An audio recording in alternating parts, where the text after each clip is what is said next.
Selamat sore semuanya. Di sini saya akan membuat video untuk memenuhi tugas mata kuliah. Sebelumnya yang saya hormati Bapak Baringin Sianipar Eskom sebagai dosen pengampu mata kuliah ini. Perkenalkan, nama saya Ice Mayangsari Boru Perangin-Angin, kelas 5 TGIC 02. Baik, kita lanjut. Apa itu basis data terdistribusi? Sistem basis data terdistribusi adalah suatu sistem basis data yang memungkinkan setiap data yang terdapat dalam database didistribusikan dan juga ditransmisikan ke berbagai lokasi-lokasi user yang sudah ditentukan sebelumnya.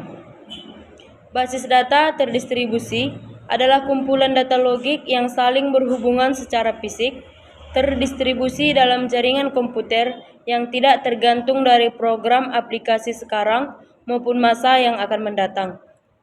Selanjutnya, di sini kami jelaskan tipe basis data terdistribusi. Terdapat dua tipe basis data terdistribusi, diantaranya yaitu 1. Homogen. Homogen berarti database terdistribusi di mana data didistribusikan pada beberapa komputer dengan menggunakan DBMS atau Database Management System yang sama. DBMS digunakan dalam database terdistribusi untuk mengkoordinasikan data pada beberapa node. Yang kedua yaitu heterogen. Sistem di mana setiap tempat yang berbeda menjalankan DBMS yang berbeda, baik relational DBMS atau non-relational DBMS. Selanjutnya, struktur basis data terdistribusi. Di bawah ini beberapa struktur basis data terdistribusi yaitu 1. Kumpulan data yang digunakan bersama secara logik tersebar pada sejumlah komputer berbeda. 2. Komputer yang dihubungkan menggunakan jaringan komunikasi. 3. Data pada masing-masing situs dapat menangani aplikasi-aplikasi lokal secara otonom. 4. Data pada masing-masing situs di bawah kendali satu sistem manajemen database atau yang sering disebut dengan DBMS. Yang terakhir, masing-masing DBMS berpartisipasi dalam sedikitnya satu aplikasi global. Selanjutnya itu keuntungan dari sistem basis data terdistribusi.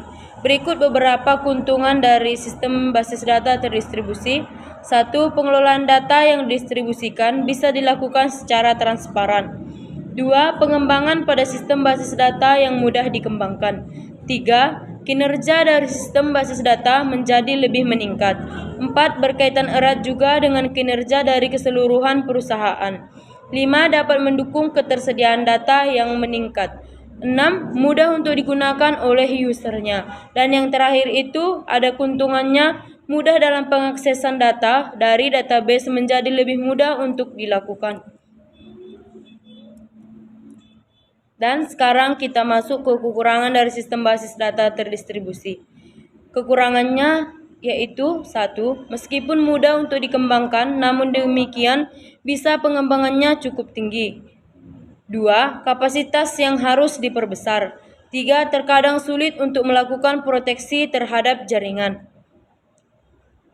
Selanjutnya kita masuk ke jenis transaksi pada sistem basis data terdistribusi. Dalam aplikasinya, suatu sistem basis data terdistribusi banyak digunakan dalam berbagai kepentingan yang sering dikenal dengan istilah transaksi atau perputaran dan juga transmisian data. Transaksi pada sistem basis data terdistribusi ke dalam dua jenis transaksi, yaitu yang pertama transaksi lokal. Transaksi lokal merupakan suatu transaksi dari sebuah sistem basis data yang dilakukan pada suatu simpul yang sama dengan lokasi di mana basis data tersebut berada. Contohnya, update data nasabah bank yang melakukan penarikan saldo di kantor pusat database bank tersebut. Biasanya terdapat di lokasi berdekatan dengan kantor pusat, sehingga bentuk update yang dilakukan di kantor pusat memiliki simpul yang sama dengan database-nya. 2. Transaksi global. Kebalikan dari transaksi lokal. Transaksi global menggunakan transaksi dan transmisi data dari simpul yang berbeda dengan server atau database yang digunakan. Contohnya itu, seorang nasabah melakukan penarikan saldo di bank cabang yang berada di luar pulau bank tersebut menggunakan server dan juga database yang sama namun menggunakan simpul transmisi data yang berbeda dengan servernya. Dan yang terakhir itu kesimpulan. Kesimpulan yang dapat diambil yaitu basis data terdistribusi adalah sekumpulan data logika yang saling terkait secara fisik terdistribusi melalui jaringan komputer yang tidak tergantung dari program aplikasi sekarang maupun masa yang akan mendatang.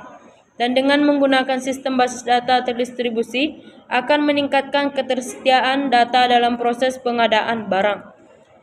Sekian video yang dapat saya sampaikan. Saya ucapkan terima kasih.